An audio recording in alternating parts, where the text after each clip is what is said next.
Nathan woke up in the middle of the road. He'd just been in a bad car accident. He's thankful that he's not hurt, but then a man appeared next to him. Daniel told Nathan that they had been killed in the accident. Nathan didn't believe it until he saw his own body underneath the car. Nathan was devastated. He couldn't believe his eyes. Suddenly, a white door appeared on the road. Daniel heard the sound of beautiful music, but Nathan heard nothing. The next moment, there was a red door in the road. Nathan heard screams and cries. Daniel realized it was the door to heaven and hell. Nathan couldn't believe he was going to hell. He explained to the sky. He killed his wife because she was already very sick. Daniel laughed at Nathan. Explanations were useless. Reluctantly, Nathan pushes Daniel away. He went straight to the gates of heaven, but nothing changed. Daniel headed for the gates, but nothing changed, and he couldn't hear the music of heaven. Then a little girl appeared. Daniel added a girl before his accident. The girl was now completely dead, so the gates of heaven rejected Daniel. The girl screams in fear when she sees Daniel. Daniel picks up the girl and threw her through the gates of heaven. The girl disappeared behind the door. The next moment, the gates of heaven disappeared, and all they had left was the gates of hell. They came to the gates of hell, but they both hesitated. Nathan kicks Daniel in the back.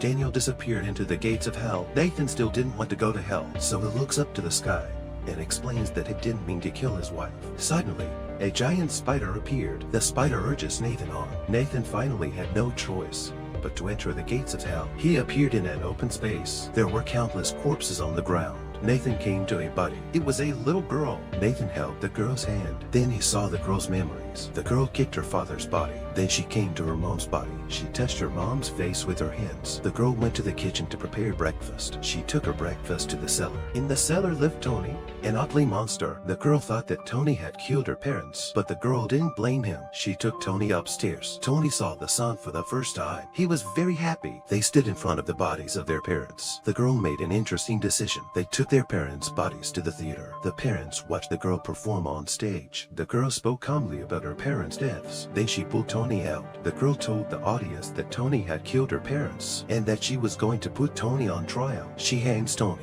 Then the girl takes Tony to lunch with her and discusses where they're going. Suddenly, there's a knock at the door. The girl opened the door. It's a delivery man. The girl said that her parents were not at home, but the delivery needs an adult to sign for it. The girl called out for Tony and asked him to sign for the delivery, but Tony didn't respond to the girl. The courier eventually left. The girl searched the house for Tony, but Tony was gone. Because there was no Tony the monster, it was the girl herself who killed her parents. Because of her parents' long quarrels, the girl was suffering from schizophrenia. Nathan woke up next to the girl. He let go of the girl's hand, but he was in agony. He crawled over to the other bodies. This time there were two. They were a mother and daughter. He saw their memories again. Her daughter's body was on the dining room table, but this woman was calmly drinking coffee. She was even talking to her daughter about going on a trip. It turns out that this woman is a single mom. She's very busy with her work. She didn't pay attention to her daughter's emotions, and her daughter was always bullied at school. They beat her up. They made her kneel on the floor and lick her shoes. Daughter didn't want to go to school, but the woman just thought her daughter was overreacting. She told her daughter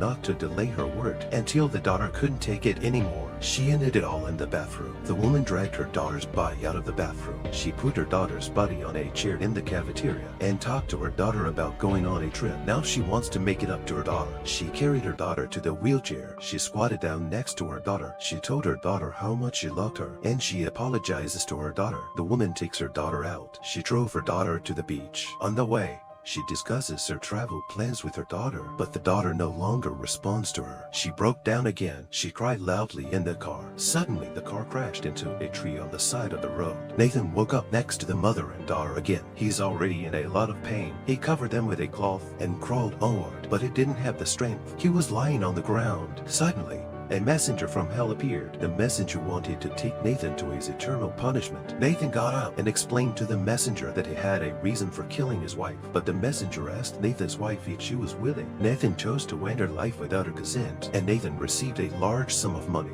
from the insurance policy for his wife's death. The emissary took Nathan into a room. Nathan was to be punished in this room for 4,000 years, a constant cycle of death and resurrection.